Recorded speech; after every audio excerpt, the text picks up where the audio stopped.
हरे कृष्णा आमे प्रभुपाद लीलामृतर चैप्टर 1 पढ़ुले एवं चैप्टर 1 रे आमे पढ़ले लास्ट टाइम जे प्रभुपाद सैली अग्रवाल सहित रहउचंती एवं सैली is appreciating so much Prabhupada's association, and now Prabhupada is about to go from uh, Pennsylvania to he's going to that college to meet that professor, and then Prabhupada would go to New York because Prabhupada had 2 months of visa and 1 month is already gone. So Prabhupada thought, let me go to now New York because in these 2 months I should give my best how I can do something for fulfilling my Guru Maharaj's order. So that's why Prabhupada is now going to New York. So we'll study from there.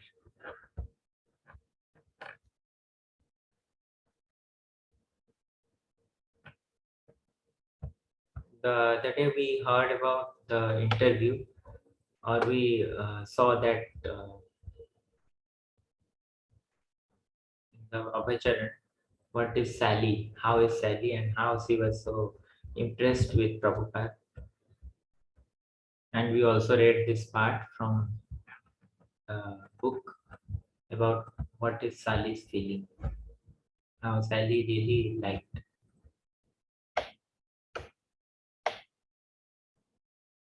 Now, when Prabhupada is actually going from Butler to Pennsylvania, Butler is in Pennsylvania, from Pennsylvania to Philadelphia, and then to New York.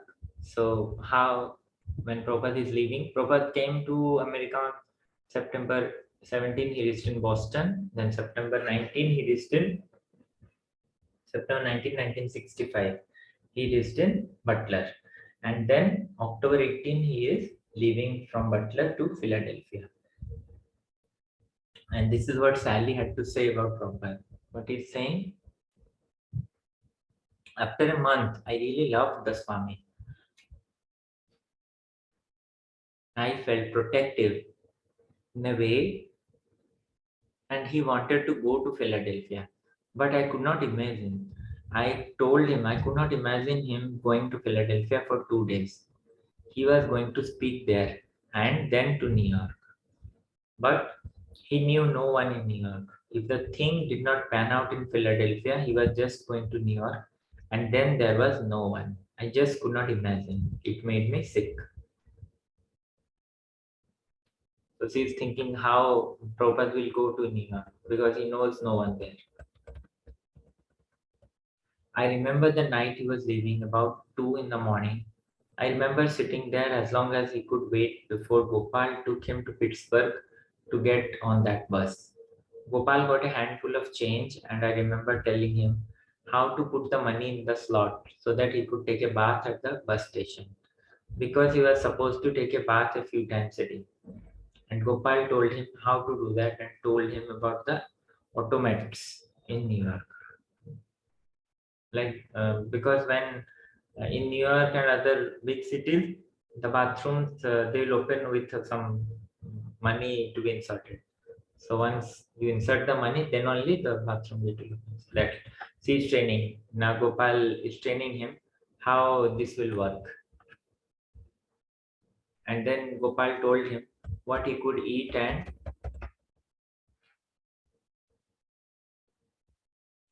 what he could not. And he gave him these coins in a sock. That's all he left with us. So in that 1 month, now he's just leaving, and Gopal just taught him these basic things, how to use the bathroom and what all to eat and all. So, and also he gave one change money sack in a socks. So then Prabhupada is going to Philadelphia. Bhaktivedanta Swami knew no one in New York City, but he had a contact, Dr. Ramamurthy Mishra. He had written Dr. Mishra from Butler, enclosing a letter of introduction that a friend had given him in Bombay. He had also phoned Dr. Mishra, who welcomed Bhaktivedanta Swami to join him in New York. When Prabhupada was in Bombay, he had taken a recommendation letter from one of his friends, and now Prabhupada is going to meet Dr. Mishra in New York. From Philadelphia, he's come because it is the brief biography, so not much details is there, and we are just reading. Now from Philadelphia, he went to New York. At the Port Authority bus terminal, a student of Dr. Mishra's uh, met him as he arrived from Philadelphia and escorted him directly to an Indian festival in the city. There, Bhaktivedanta Swami met Dr. Mishra as well as Ravi Shankar and his brother, the dancer Uday Shankar.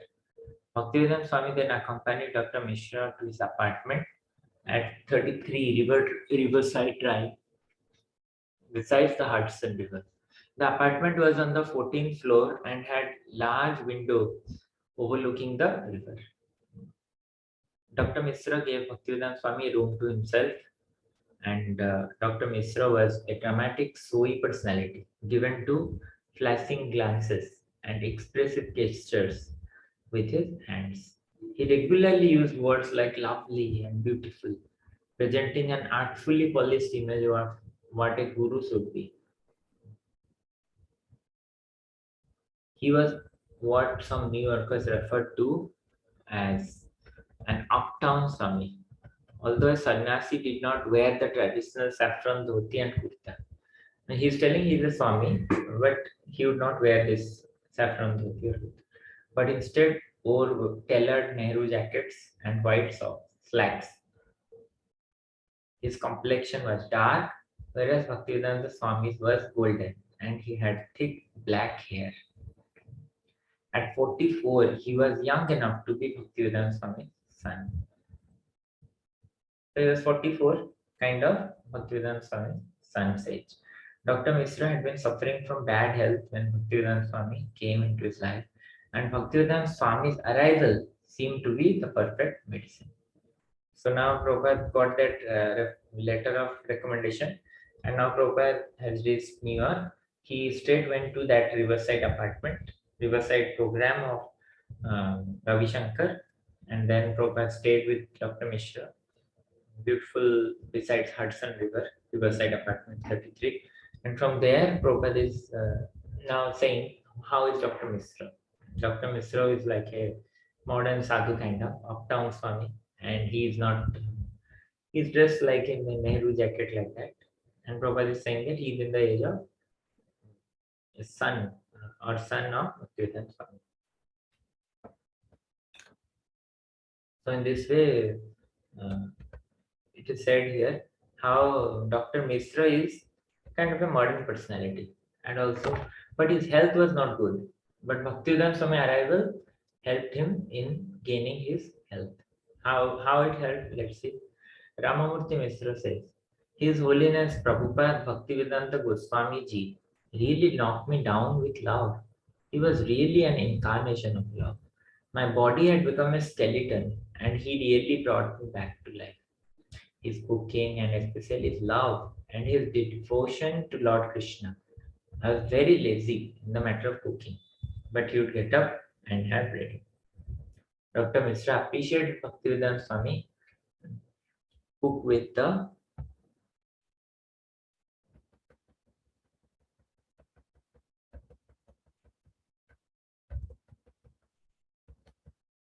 precision of a chemist, and he would prepare many dishes that he had gusto for eating.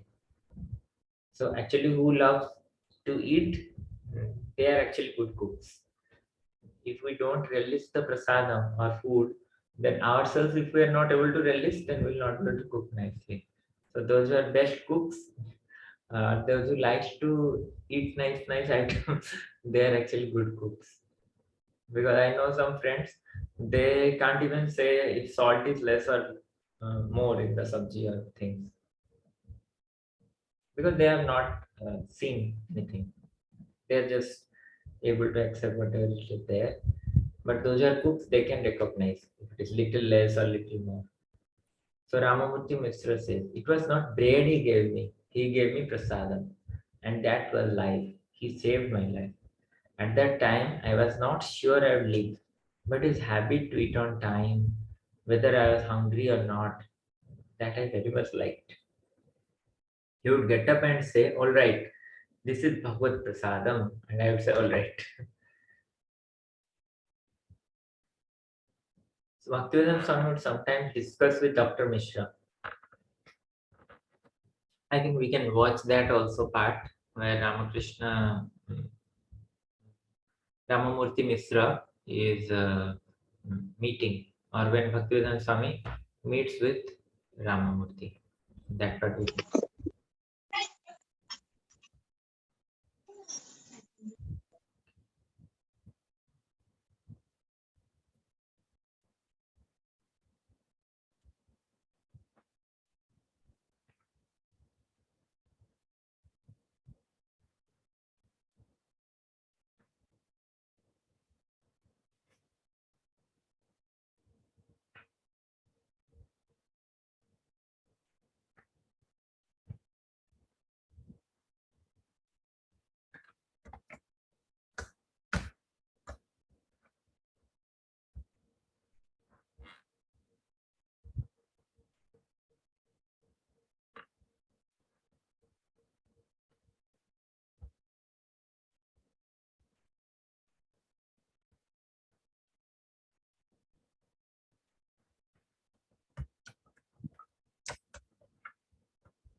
Okay, so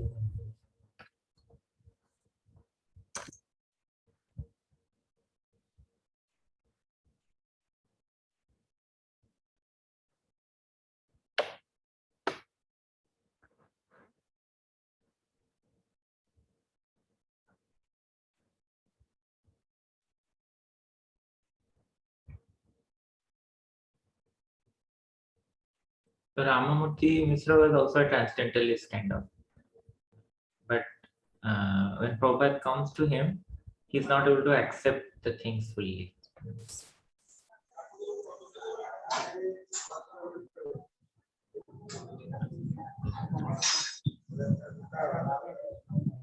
Mute yourself.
स्मारक निर्माण किया गया है।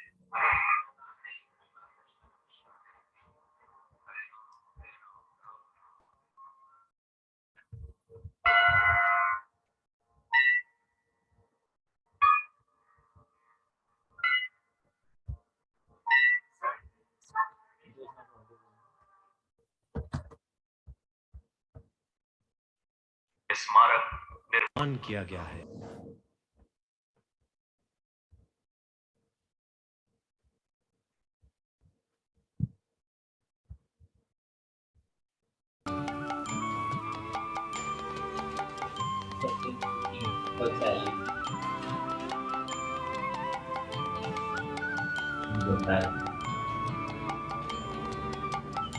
When Prabhupada gave the talk, we saw this last time. Say hello to Mrs. Cohen. Hello, Mrs. Cohen. Oh, Here, look who's we'll here. show that part. Hey, how are you? Please, come inside. Okay. Why don't we sit here? One day, actually, he became a part of the whole Butler community. I felt protective of him in a way. One day, he decided to go to Philadelphia because he got an invitation to give a lecture at the University of Pennsylvania. I thought he would just go for a day and come back, but then he told us that he wouldn't be coming back. From Philadelphia, he would go to New York. He knew no one in New York. My heart aches at the thought that he is all alone in that vast and cruel city.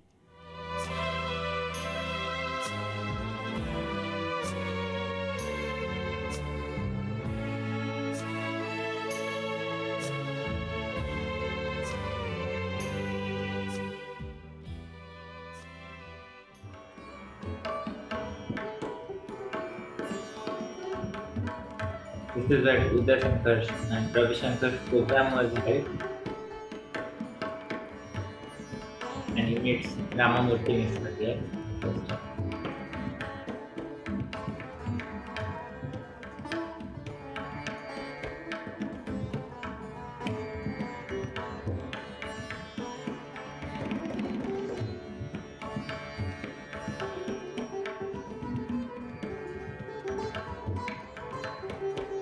They are all mostly the students of Ramamurthy Mishra. They all like Indian classical. He's Ramamurthy Mishra.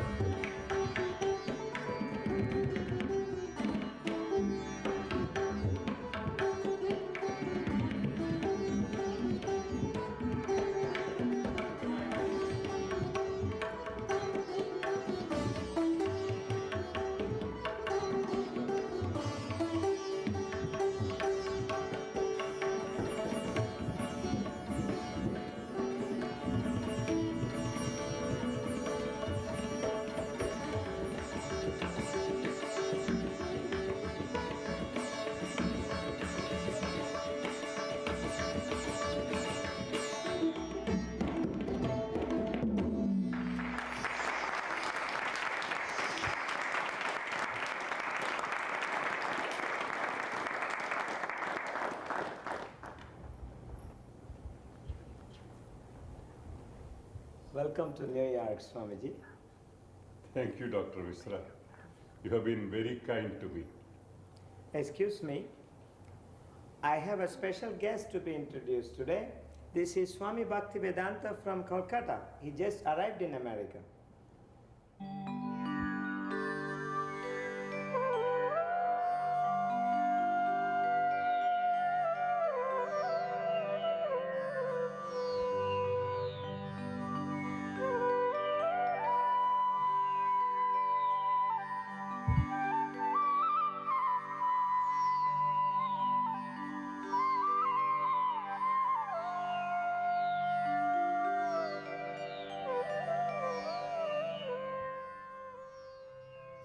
I was suffering from gastroenteritis for a long time, but by eating food cooked by you, I got cured. That's because what you ate was not ordinary food, but Krishna Prasad.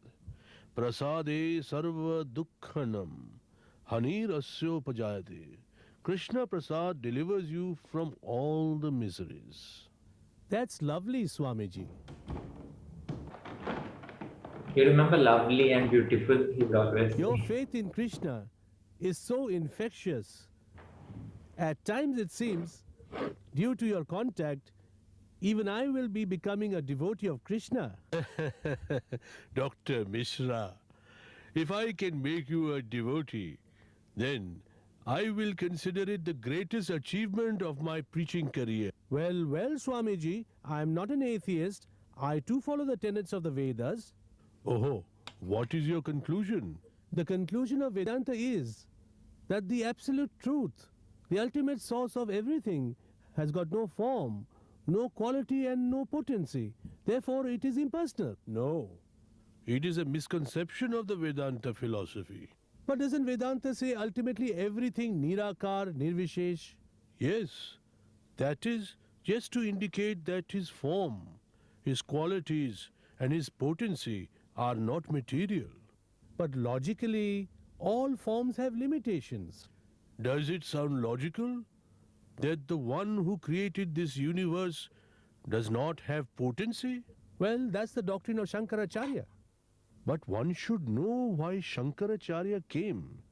In Padma Purana it is clearly mentioned, Maya Vadam Asat Shastram Prachanna Bauddham Uchate. Mayavada is a distortion of the Vedic scripture, and it is a covered Buddhism. You mean to say that Shankaracharya was wrong? No, he wasn't wrong.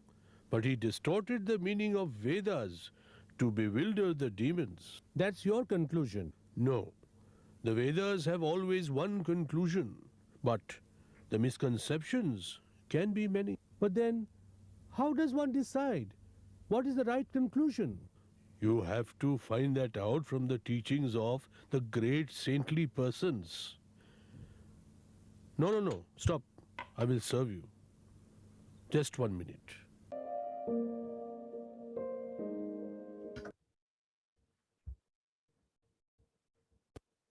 So this way Ramamurti was,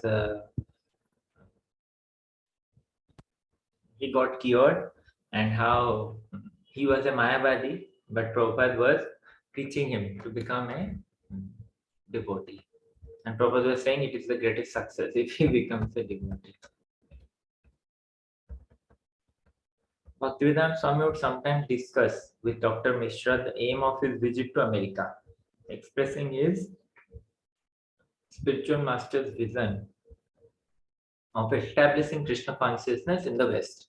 He requested Dr. Mishra to help him, but Dr. Mishra would always refer to his own teaching work, which kept him very busy, and to his plans for leaving the country shown.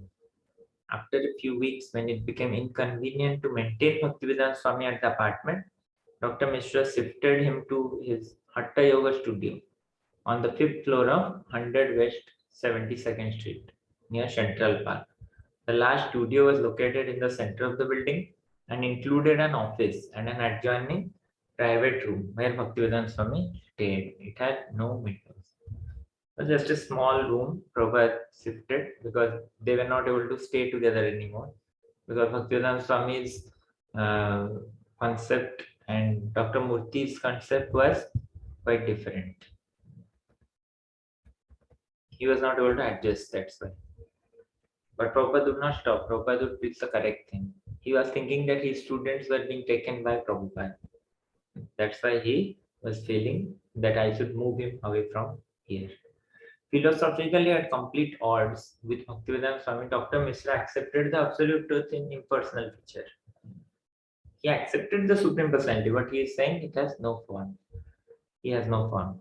Bhaktivedanta Swami stressed the supremacy of the personal feature or Bhagwan, following the Vedic theistic philosophy, that the most complete understanding of the absolute truth is personal. And the Bhagavad Gita says that the impersonal Brahman is there, but it is subordinate to the personal form, that is Bhagavan.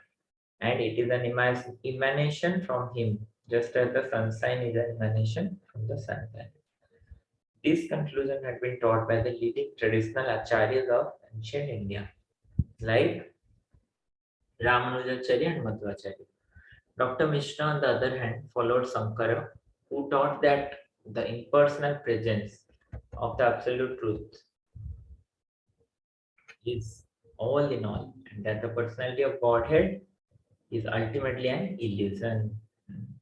So, Dr. Murti understood that Lord has no form and he is impersonal.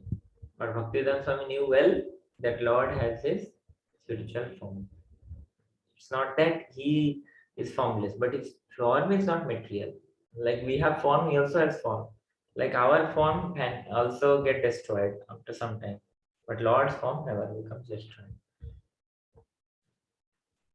Whereas Bhaktivedanta Swami theistic philosophy accepted the individual spiritual self, Atma, as an eternal servant of Supreme spiritual being. Dr. Mishra accepted the spiritual self as not an picture. Rather, his idea was since each person is identical with God, the Supreme Brahma, there is no need to worship God outside oneself. Because Dr. Ramamurthy's concept would be everything is one. So he would not accept that Lord has this spiritual form. So like this, uh, they both had different ideologies.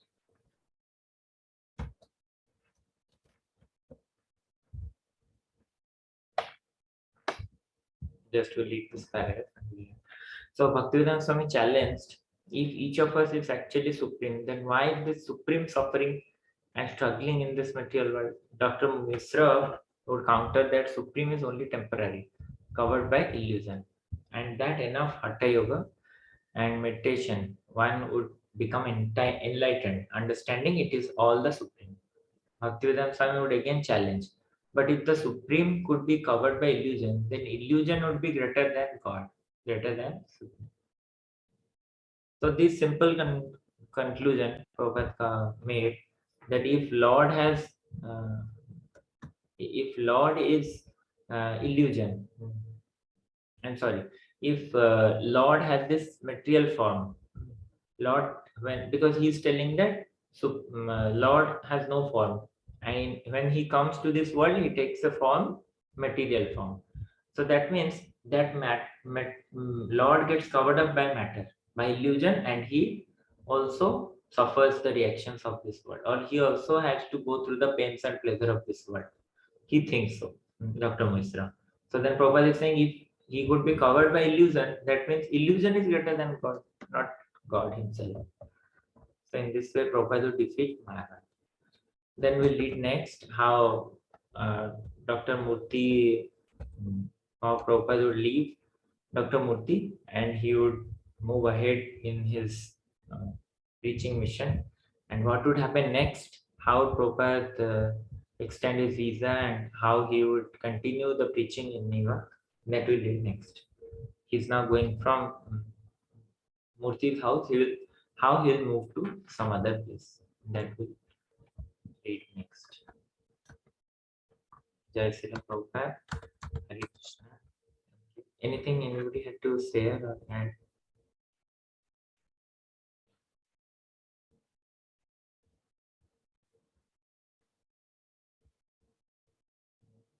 Okay. ठीक है, श्री प्रभुपाद की जय, गौर भक्त की जय।